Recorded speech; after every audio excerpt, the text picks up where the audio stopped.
Pour la droite, la priorité à la liberté. Nous inversons la proposition. Pour nous, la priorité à la sécurité. Dieu merci, il n'en est rien. Personne ne nous propose de résoudre la quadrature du cercle. Liberté et sécurité sont solidaires, voilà le vrai. Mais comment on arrive à remarquer une certaine différence en ce qui concerne l'importance d'une par rapport à l'autre? Bien évidemment, l'importance de la sécurité par rapport à la liberté. Mesdames et messieurs, honorables jurys, chers camarades et chers opposants, bonsoir. Aujourd'hui, tous présents au sein de cette salle, face à la citation de l'un des pères fondateurs des États-Unis, M. Benjamin Franklin, je cite, « Un peuple prêt à sacrifier un peu de liberté pour un peu de sécurité ne mérite ni l'un ni l'autre et finit par perdre les deux. » Cette citation, ces derniers temps, cette citation flotte comme une bouée de sauvetage brandie à tout bout de champ par les défenseurs des libertés publiques, ainsi qu'il est devenu le recours systématique de ceux qui refusent d'admettre la véracité de la phrase imposée par Manuel Valls à l'Assemblée nationale dans le débat politique, je cite, « La sécurité est la première des libertés, c'est pourquoi d'autres libertés pourront être limitées. » Certes, la liberté est le devise de notre monde, où cette dernière est une valeur fondamentale, voire même idéale. Par contre, essayons d'y penser une seconde. Vaut-il votre sécurité, notre sécurité, celle de notre société? Certainement non, et je dis bien non. Le grand philosophe Spinoza a signé à l'État le rôle de libérer l'individu de la crainte pour qu'il vive autant que possible en sécurité, malgré tout, y compris la liberté. C'est une valeur plus haute, mais la sécurité un moyen plus nécessaire. Chers camarades, permettez-moi de vous assurer qu'il n'y a pas de liberté sans une sécurité qui garantisse qu'on pourra en jouir. À commencer par la liberté de rester en vie, la liberté de garder son intégrité physique, la liberté d'aller et de venir. Mais vraiment, je trouve que c'est clair, même net. Qu'y a-t-il de plus fort et de plus puissant que votre sécurité? N'osez pas me dire notre sacrée liberté. À vrai dire, comment permettez-vous de mettre la vie de tout un monde au danger afin de protéger une toute petite et minuscule liberté? Pas très convaincant, je pense.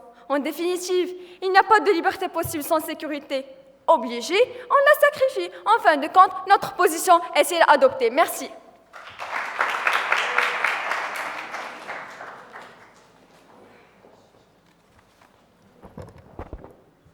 Monsieur le directeur, honorable jury, chère audience, bonsoir. Nous vivons l'une des périodes les plus sombres de l'histoire de l'humanité. Ces dernières années resteront des plus tragiques, des plus cruelles, des plus meurtrières, avec tant de vies innocentes détruites au nom de la religion, de la barbarie et du terrorisme. Alors, dans cette période si critique, doit-on vraiment choisir entre liberté et sécurité? Est-ce vraiment sage de sacrifier nos libertés publiques et individuelles au nom de la sécurité? Contrôle, perquisition, interdiction de se réunir, de se déplacer, de manifester. Est-ce vraiment le prix à payer pour accéder à une sécurité? Eh bien non, parce que tout d'abord, le sentiment de la sécurité n'est pas proportionnel à la sécurisation de l'environnement. Je m'explique. On peut se sentir serein dans un endroit qui est dangereux ou qui peut le devenir, comme on peut se sentir menacé dans un endroit paisible. C'est avant tout, tout de l'intérieur que naît notre sécurité, et pas uniquement de l'extérieur. Certes, ce sentiment se développe ensuite autour de nous, et prend sa force de notre cœur. C'est donc de notre cœur que provient et commence notre sécurité. Lorsque nous nous sécurisons de l'intérieur, nous avons moins peur de l'autre, de l'individu, de l'inconfort et de l'imprévu. De même, on est libre lorsqu'on se libère de nos propres conditionnements, de notre propre enfermement, car vous ne souhaitez pas, cher auditoire, ni personne d'autre, j'en suis persuadé, que ces libertés fondamentales, difficilement acquises ici et là, soient affectées aujourd'hui, car elles sont nécessaires à la démocratie et à l'évolution de notre société. Alors, doit-on vraiment être moins libre pour avoir moins peur? Certainement pas, parce que nous devons nous sentir libres, totalement libres. C'est de cet état de liberté, qui naît de nous-mêmes, que peut s'installer notre profond sentiment de sécurité. Et comme tout le monde le sait, les peuples se sont longtemps battus pour arracher une à une les libertés. Et ce n'est pas au moment même qu'ils commencent à en jouir qu'on va les en priver. Non, nous ne céderons aucune de nos libertés. Nous ne céderons pas à la panique et à la pression. Bien au contraire, c'est debout ensemble que nous appellerons, face à la haine et à l'obscurantisme, à répondre par plus de paix, plus de lumière, plus de solidarité et de liberté. Croyez-moi, chers opposants, Croyez-moi, cher auditoire, si on tue la liberté, on perd tout. Quand on décide soi-même de restreindre sa propre liberté dans un but sécuritaire, on ne mérite plus de recevoir en retour cette liberté. Car quand on la refuse, on ne lui fait pas honneur. Car vivre inhibé est en soi un appel à l'insécurité. Donc, chers camarades, avant même d'écouter votre argumentaire, je vous invite à reconnaître que la quête de sécurité constitue une mission sans fin. Ainsi donc, la balance liberté-sécurité est condamnée à un déséquilibre permanent. Et que notre débat commence. Merci.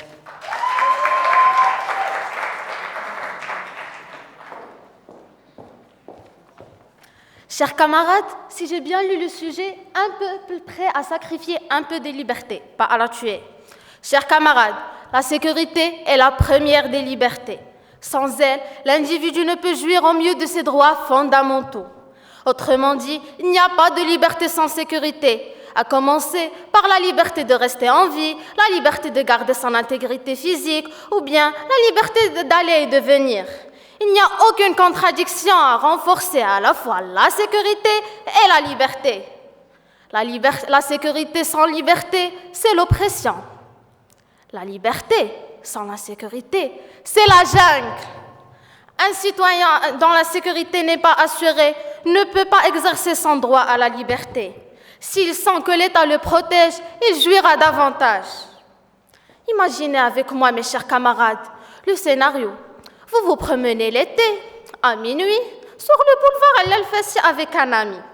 Vous jouissez de votre liberté que vous clamez aujourd'hui si haut et si fort.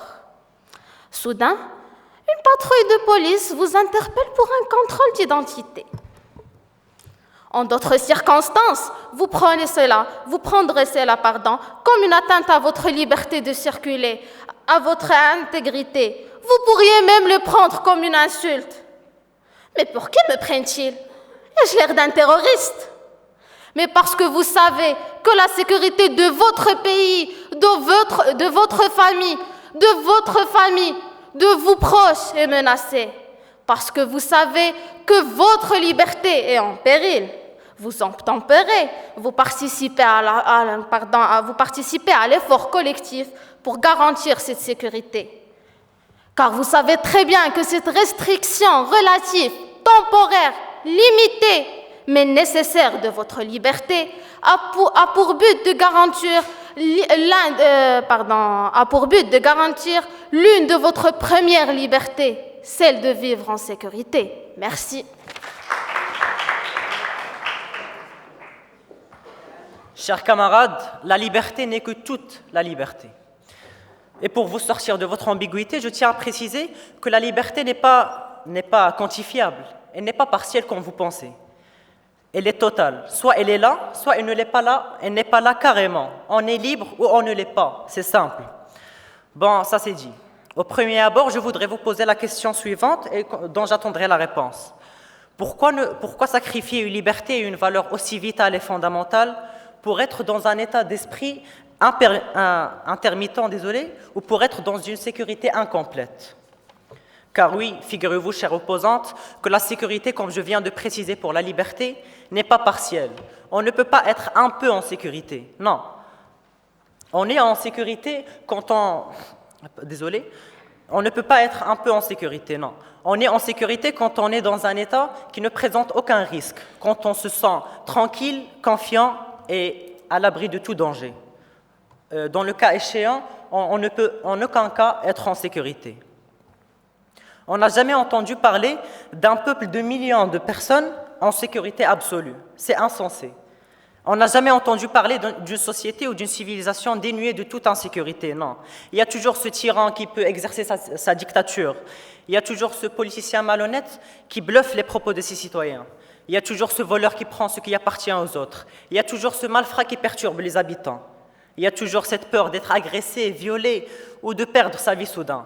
Bref, il y a toujours cette insécurité, quel que soit son genre, qui vous empêchera de vivre en paix absolue. Bon, cher auditoire, je m'éloigne un peu du sujet. Désolé, mais il a fallu évoquer ce point pour éclaircir les choses, ou du moins pour confirmer l'énoncé au-dessus. Donc, mesdemoiselles, on ne doit pas sacrifier un pilier de nos droits fondamentaux et un don divin pour être quelque chose qu'on n'est pas. qu'on essaie de trouver et de réaliser, mais qu'on ne sera jamais. Mieux vaudrait jouir de sa liberté au maximum. Merci.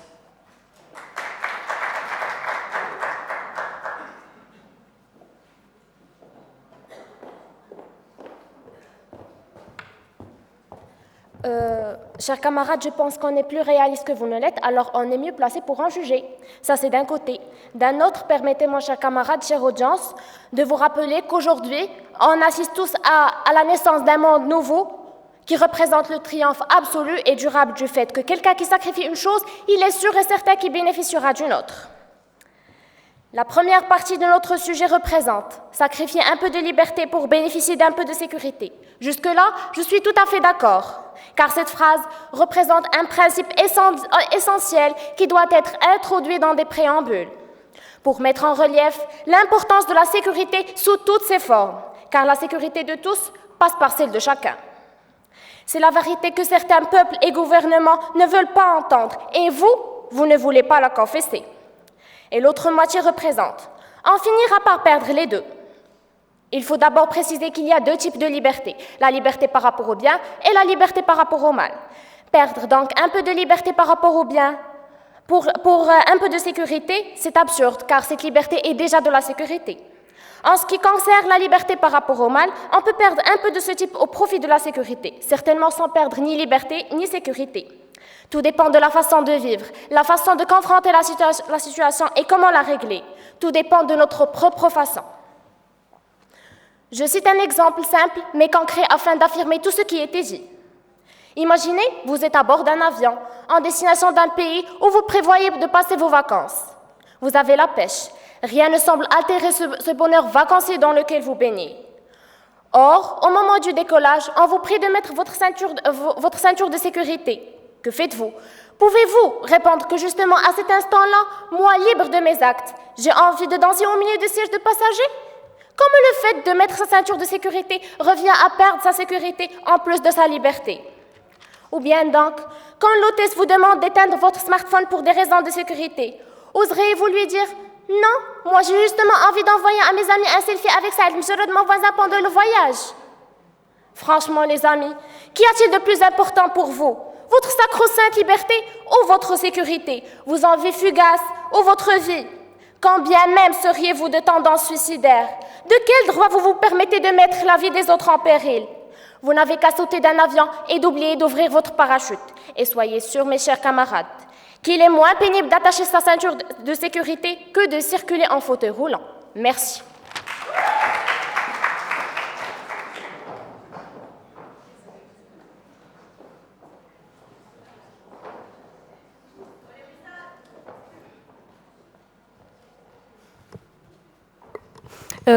Excusez-moi, mais vos exemples sont à côté de la plaque, parce qu'on parle des libertés fondamentales ici. Alors, une autre remarque, le fait de sacrifier une chose, vous aurez sûrement l'autre chose, est totalement faux. Bon, j'ai une question. Pourquoi n'a-t-on trouvé que la liberté à sacrifier pour la sécurité? Pourquoi ne pas sacrifier sa fortune, par exemple, sa religion, sa vie? Je n'arrive pas à comprendre. Normalement, la liberté est de côté, la sécurité d'un autre, pas d'intersection. Et le seul cas contraire est déjà un cas erroné. Un malentendu en relation avec la définition de la liberté. Le terme liberté induit souvent à tant de malinterprétations et de confusion. Beaucoup de personnes alors ne mettent pas de limite à son application, au moment où la liberté des uns s'arrête là où commence la liberté des autres, comme nous le savons tous. Et c'est là où se pose le problème, et c'est ce que nous ne voulons pas que vous croyiez. Bien, si quelqu'un prétend ou croit que c'est de sa liberté de se faire exploser dans un aéroport, il faut être bien sage, ou même pas, il faut juste avoir un cerveau pour comprendre que son acte n'entre pas dans la zone liberté. Mais ne pas venir, par contre, me priver de ma liberté à moi, de peur que je ne prétende hypothétiquement un jour la même chose. Cela serait vraiment irresponsable de la part d'un État, ou même d'un peuple qui acceptera cette situation. Bien entendu, mesdames et messieurs, la liberté est un principe fondamental. au moment où la sécurité est un besoin. Et si tu es prêt à sacrifier un de tes principes pour un de tes besoins, tu es susceptible de perdre le reste de tes principes et finir par ne mériter ni principe ni besoin. Je vois la chose comme si tu acceptes d'être esclave pour avoir de la nourriture. C'est une situation déshonorable, chers camarades, que nul peuple ne devra adhérer. Et merci.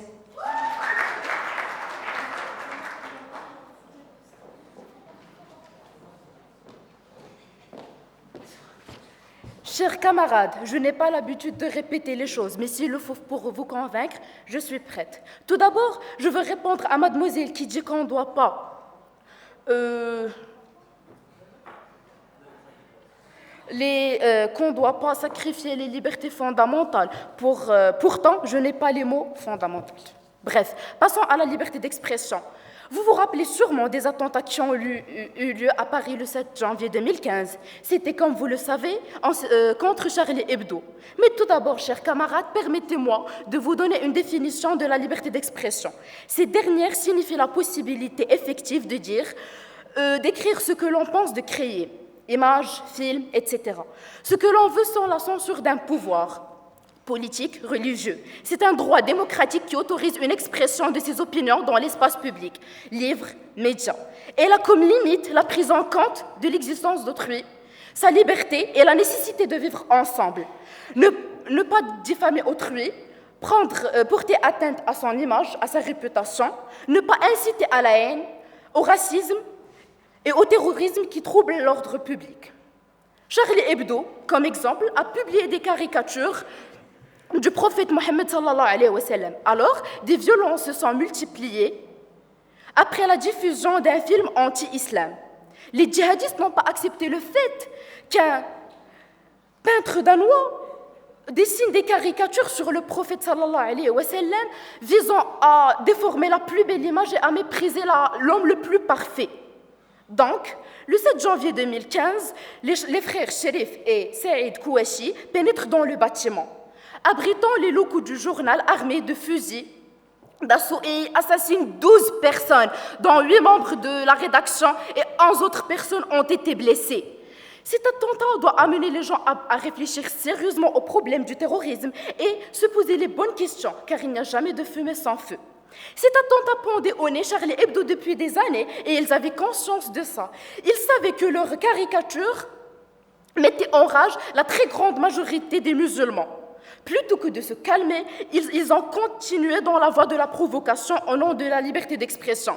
Donc, il est bel et bien très clair, chers camarades, la liberté mène toujours à l'insécurité. Merci.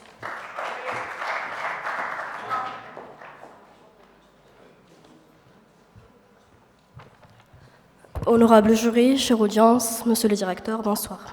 Il est bien clair, comme nous le savons tous, que toute association politique a pour but de la conservation des droits naturels de l'homme. Ces droits sont la liberté, la sûreté, la sécurité et la propreté. Mais se pose aussi une question. Est-ce qu'en cas de guerre, la liberté doit-elle être réduite La liberté doit-elle être réduite, voire mise entre parenthèses? Une bataille s'engage ici contre l'ennemi intérieur lui-même, l'État, chers camarades. L'État auquel s'offre un pouvoir absolu et qui a un rôle majeur à jouer, puisque sa raison d'être est d'exercer le monopole de la violence en empêchant les uns de porter atteinte aux libertés des autres. Ensuite, chère audience, cette définition de sécurité comme étant uniquement une sécurité physique est strictement absurde, parce que la sécurité, c'est aussi pouvoir rentrer chez moi sans qu'on puisse me voler quelque chose. C'est la sécurité aussi de ne pas pouvoir perdre mon emploi ou de ne pas être battu parce que je demande simplement mes droits fondamentaux, comme ce qui s'est passé avec les professeurs arabes dernièrement. Peut-on donc, à votre avis, jouir de la sécurité dans un gouvernement d'insécurité? Il y a donc un équilibre à trouver ici. Ce qui assure notre sécurité ne doit pas la menacer à son tour. C'est pour cela qu'on a besoin de notre liberté. Parlons maintenant d'un sujet qui perturbe la stabilité du monde dernièrement et qui est le terrorisme. Le terrorisme, chère audience, comme nous le savons tous, a pour but de provoquer et d'intimider la population. Et ces terroristes cherchent à déstabiliser, à fragiliser les démocraties en incréditant leurs valeurs universelles d'humanité et de liberté. Kofi Annan, le secrétaire général des Nations Unies, a défendu cette idée, je cite. Les droits de l'homme ne peuvent être sacrifiés au profit de la lutte contre le terrorisme. Il n'y a rien d'incompatible entre la défense des droits de l'homme et la lutte contre le terrorisme. Au contraire, le principe moral qui sous-tend les droits de l'homme, celui d'un profond respect pour la dignité de chaque individu, est une de nos armes les plus puissantes pour combattre le terrorisme. Chère audience, soyons vigilants et ne laissons pas les puissants nous faire croire à un monde de terreur et d'horreur et cultiver la peur. Sauvons la liberté et la liberté sauvera le reste. Merci.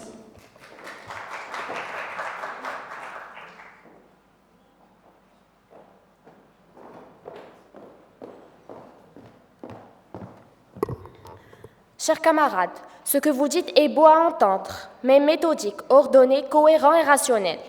Mais pouvez-vous me prouver comment peut-il se servir de cette liberté sans sécurité et sans quiétude? C'est dans la Déclaration universelle des droits de l'homme en 1948 qu'apparaît le mot sécurité à 2 reprises. D'abord à l'article 22, toute personne en tant que membre de la société a droit à la sécurité sociale. Le terme doit bien être entendu dans son sens général, c'est-à-dire la satisfaction des droits indispensables à sa dignité. Et encore à l'article 25, je cite, « Toute personne a droit à un niveau de vie suffisant pour sa santé, son bien-être et ceux de sa famille. Elle a droit à la sécurité. » Ces articles affirment que la sécurité est depuis la nuit des temps et reste à ce jour la première des libertés. Et d'après la Déclaration des droits de l'homme et citoyen, la sécurité est considérée comme l'un des droits naturels et imprescriptibles de l'homme. Et pour nous, c'est une exigence absolue partout et par tous. Le jour où ces droits seront respectés par nous tous, et le jour où ces principes seront acceptés pour l'autre comme pour soi, et pour soi comme pour l'autre, on pourrait atteindre notre plus grand objectif, qui est la sécurité, et battre la plus grande injustice, qui est l'insécurité. Certes, la sécurité tire un peu sur la liberté pour s'activer, mais cela reste toujours temporaire, et il n'est que pour le bien de l'homme qui, lui et sa sécurité, doivent constituer les premières préoccupations. Depuis, la formule de Benjamin Franklin est devenue le genre de slogan qu'on imprime sur des t-shirts et qu'on transmet comme une chanson de geste. Quelle que soit la cause à défendre, le sujet est plus important que vous ne le croyez. Ce n'est pas une simple phrase ou une simple citation. C'est mon droit, c'est votre droit, c'est notre sécurité. Si ce monsieur revenait aujourd'hui, il serait scandalisé par les droits de l'homme. Il fera mieux de tourner dans sa tombe. Et la dernière question qui se pose, y a-t-il un droit à la sécurité? Soyez un peu plus raisonnable, un peu plus réfléchi, car la réponse sera un oui et un oui catégorique. Merci.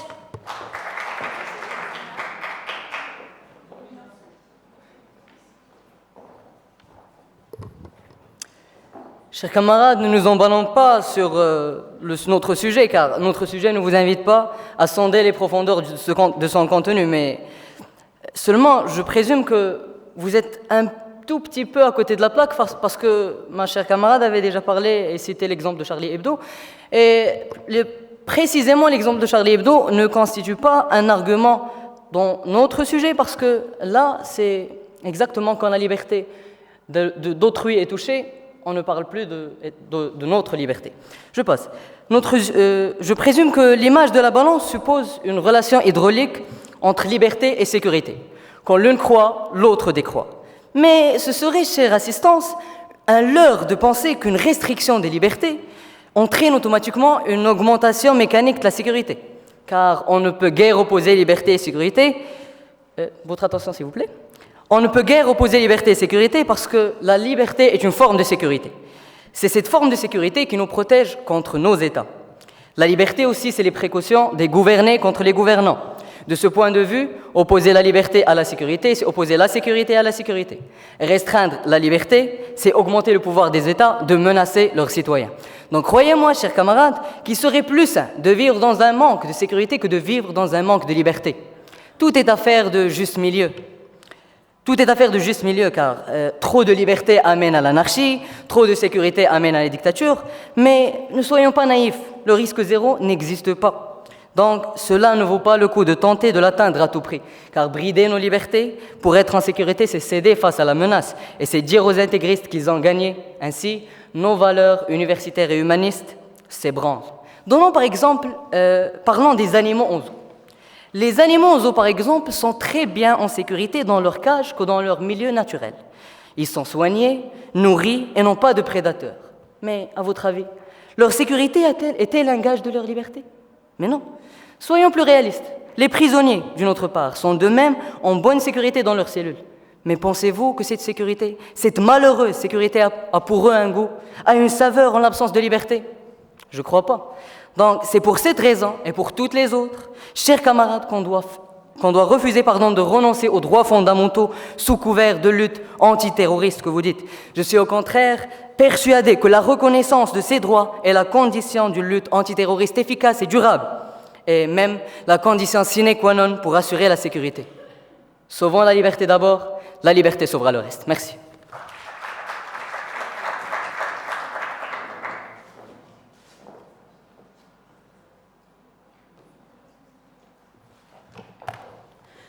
Tout d'abord, je veux rebondir sur votre réponse. Monsieur, tout d'abord, je veux rebondir sur votre réponse sur ce qu'a dit ma camarade à propos de Charlie Hebdo. Je pense que c'est vous qui ont mal compris ce qu'elle veut dire, parce que ici, c'est qu'on doit sacrifier un peu de liberté pour un peu de sécurité. Et dans le cas de Charlie Hebdo, on n'a pas sacrifié la liberté d'expression. Alors, vous savez déjà les résultats. Passons au sérieux. Dans ces pays en voie de développement où le digne de civisme chez la popularité est faible, la liberté et la sécurité ne peuvent pas être connexes l'une à l'autre. Ces peuples sont appelés à sacrifier un peu de leur liberté pour garantir la sécurité de leur pays et vivre en paix. Mais malheureusement, il arrive des fois que certains citoyens s'attachent à leur liberté tout en oubliant les dégâts qu'ils peuvent causer.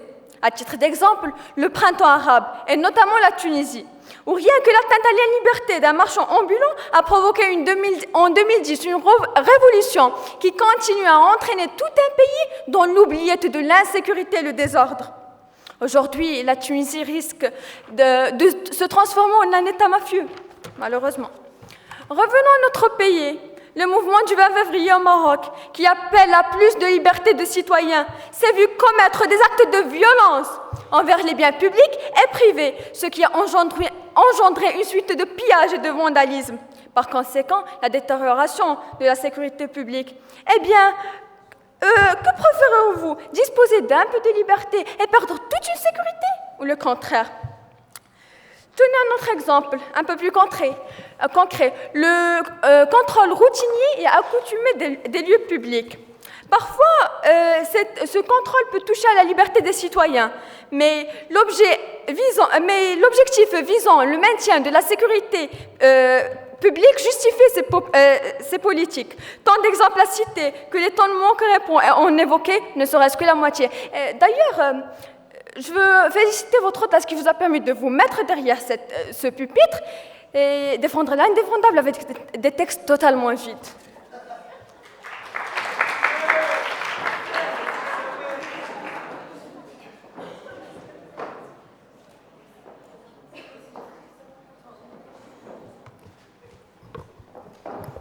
Chers camarades, après Charlie Hebdo, les Français ont sacrifié leur liberté pour la sécurité. Mais est-ce que la France a joui de cette sécurité à la fin?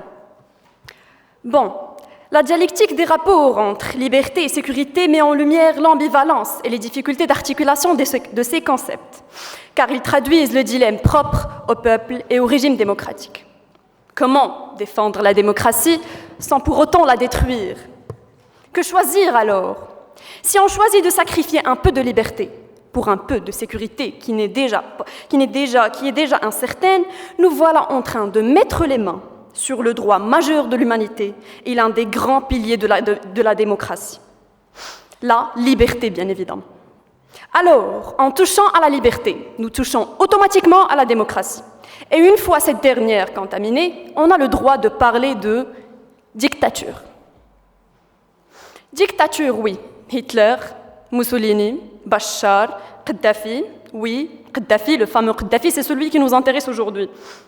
Un grand dictateur, certes, mais un chef qui a su garantir la sécurité dans tous ses sens à son peuple, qu'il soit public, civil, militaire, économique, et j'en passe. Ce qui faisait de la Libye un pays avec un taux d'endettement quasi nul, des soins médicaux 100% gratuits pour tous les nationaux, un coût de vie beaucoup moins élevé et de nombreux privilèges incroyables dont jouissait le peuple. Mais en contrepartie, ceci n'était pas gratis. Kadhafi se permettait d'exercer alors sa dictature sur le peuple et le priver de ses libertés, qu'elles soient celles d'expression ou d'autres. On peut dire alors que le peuple libyen à l'époque de Kadhafi sacrifiait sa liberté et ne la clamait pas pour jouir de sécurité procurée par l'État. Mais l'histoire ne se termine pas là, et la chute fut terrible. Le jour où ce peuple même comprit son erreur d'avoir sacrifié sa liberté pour sa sécurité, il perdit les deux. Et il n'y a qu'à voir, chère audience et chers camarades du contre, ce qu'il en est actuellement de ce pauvre peuple qui se bat dans des conditions où ni liberté, ni sécurité, ni règne. En poussant la vue vers l'horizon, on constate que ceci n'est qu'un échantillon de ce que le printemps arabe traduit comme situation. Oui, c'est presque le cas de la majorité des pays arabes révolutionnistes. Enfin, la réalité de notre monde est pur témoin de la véracité de ces dires de Benjamin Franklin. Alors, sauvons la liberté d'abord, elle sauvera le reste. Merci.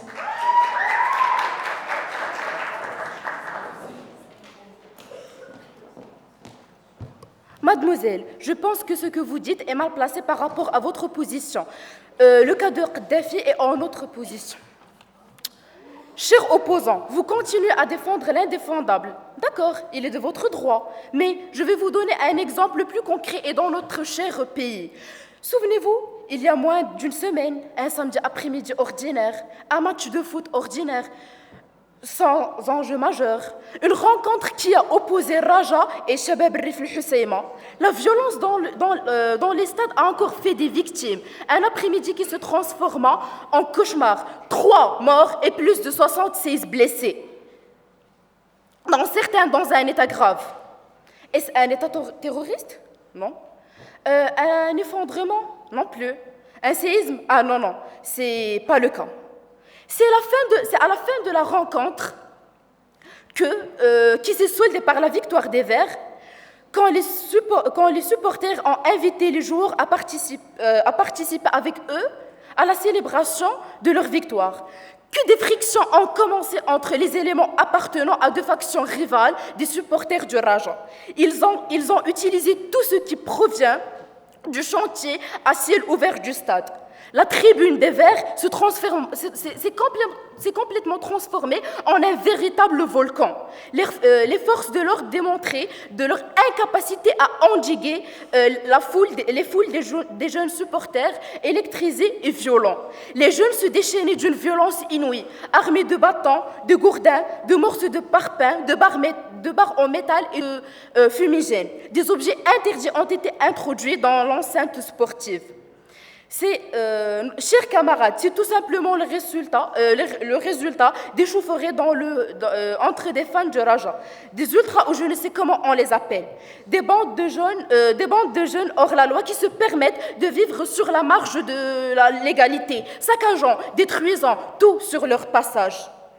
À qui la faute? J'accuse les parents qui n'ont pas su leur montrer là où leur liberté prend fin. J'accuse les dirigeants de leur club qui n'ont pas su les encadrer et canaliser leur énergie débordante. J'accuse les autorités compétentes qui ont laissé germer ces groupes sans foi ni loi, qui les ont tolérés au nom de la liberté et qui ont fini par le regretter. Aujourd'hui, la justice a reconnu l'illégalité de ces petits groupes de fans et les a interdits. Mais à quel prix, je vous prie? Au prix fort des pertes humaines, d'avenir gâché et de potentialités débrisées? Dites-moi, dans ce climat d'insécurité, qui oserait désormais emmener ses enfants dans un stade? Encore une fois, nous venons de vous prouver que la sécurité est la première liberté qui soit. Merci.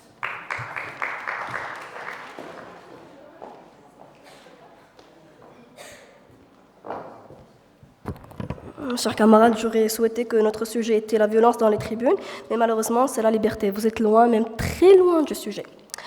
Honorable jury, chère audience, notre débat touche à sa fin. Nous avons défendu, mes camarades et moi, une valeur humaniste, un principe, un droit fondamental dont on ne peut se lasser. La liberté, chers camarades, est la dignité de l'être humain. Il est indispensable qu'on y touche. Quand la liberté et la sécurité sont liées dans un même sujet, je ne peux que méditer sur la liberté d'expression, la liberté de penser, le respect des lois, le respect des droits, etc. Le jour où tous ces idéaux seront présents dans la conscience humaine collective, on ne pourra plus parler de sécurité et liberté. Si ces idéaux sont depuis la nuit des temps et restent à ce jour des sujets de méditation, de revendication, de sentiments d'injustice et de discussion, je ne pense pas, on ne pourra pas être prêt à sacrifier et à risquer de sacrifier nos libertés pour garantir une fausse sécurité. Car sacrifier un de nos droits humains n'est en aucun cas le propre d'une démocratie. Au contraire, il est telle action est celle d'un régime totalitaire, premier et dernier ennemi de la douce démocratie, que je rappelle fait partie d'un des piliers principaux de notre établissement. Nous déclarons de ce fait, haut et fort, que notre monde n'est pas un régime totalitaire, n'est pas un régime qui refute la démocratie, et nous lutterons sur tous les fronts pour le rendre démocratique et empêcher le recul. Soyons clairs, soyons logiques. Quand on lit le sujet, c'est surtout le mot « peu » qui nous interpelle dans la pensée de Franklin, qui m'interpelle. Ce qu'il veut dire est que la liberté n'est pas quantifiable, n'est pas partielle. On est libre ou on ne l'est pas. On est en sécurité ou on ne l'est pas. C'est clair. Sachant que pour qu'un peuple puisse prétendre être libre, il ne doit en aucun cas exclure la liberté de ses citoyens. Car il finira par perdre sûrement les deux. Comment ne pas les perdre alors que nous vivons encore dans un monde de pouvoir et de domination? Chère audience, nous sommes la génération de demain. Nous devons défendre les valeurs humanistes, de ne pas les mettre en danger, des valeurs pour lesquelles nous nous battons jour et nuit. Dernier point sur lequel nous demandons à tous d'être vigilants, ne laissons pas les temps durs et tristes de ces derniers mois, de ce début d'année, de ces derniers jours,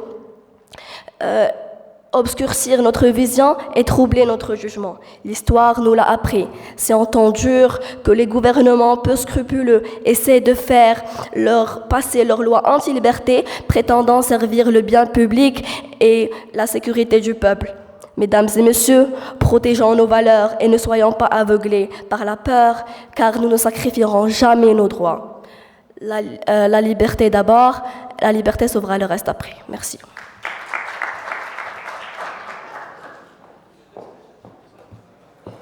Chers camarades, franchement, bravo. Vous savez, nos opposants avant vous, ils ont choisi la stratégie de nous contraindre. Mais vous avez le courage de monter jusqu'au pépitre avec vos textes incohérents. Malheureusement, vous avez joué avec des cartes les mauvaises aujourd'hui.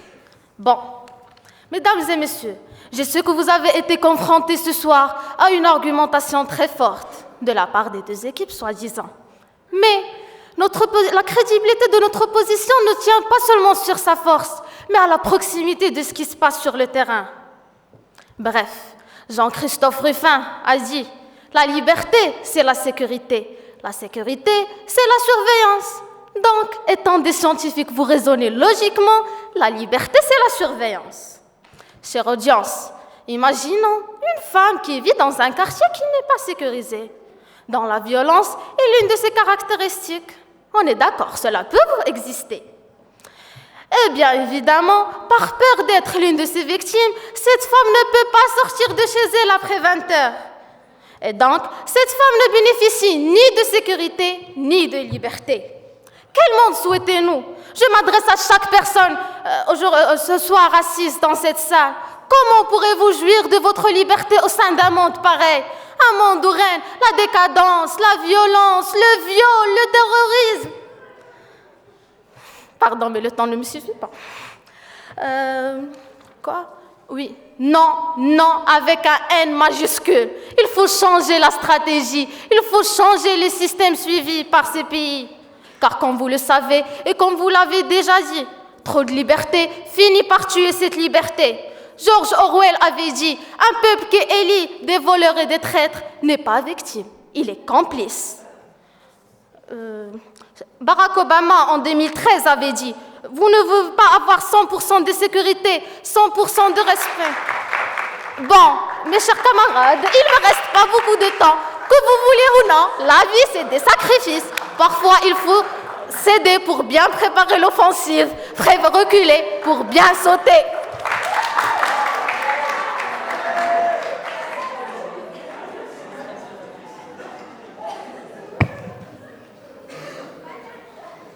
J'invite les membres du jury à aller délibérer et j'appelle Monsieur le directeur pour prendre la parole.